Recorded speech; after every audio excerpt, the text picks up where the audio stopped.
ভারতের একটা পত্রিকা বলেছিল কয়েকদিন আগে যে একটা দলের নাম বলে যে এরা যদি জিতে তাহলে বুঝতে হবে যে ভোট ইঞ্জিনিয়ারিং হয়েছে।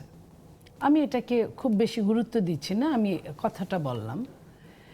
আমরাও অনেক ক্ষেত্রে বলেছি যে ভোট যদি ইঞ্জিনিয়ারিং হয় তাহলে যা খুশি তাই হতে পারে, আর যদি ভোট যদি স্বাভাবিকভাবে কাউন্ট হয়, স্বাভাবিকভাবে, যেমন আমি আপনাকে বলি, আমি সকালবেলা ভোরে আমি আমার জামালপুরের আসনে ভোট দিয়ে এসেছি।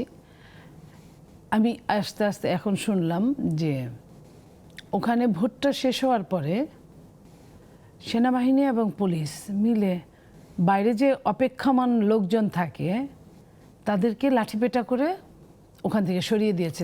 আমার বাড়ির 3 পাশে 3টা সেন্টার, গ্রামটায় 3টা সেন্টার, অনেক বড় একটা গ্রাম। তো যদি তাই হয়, সবাইকে তাই করেছে ওই 3টা সেন্টারে, তো অন্যখানেও তাই হয়েছে।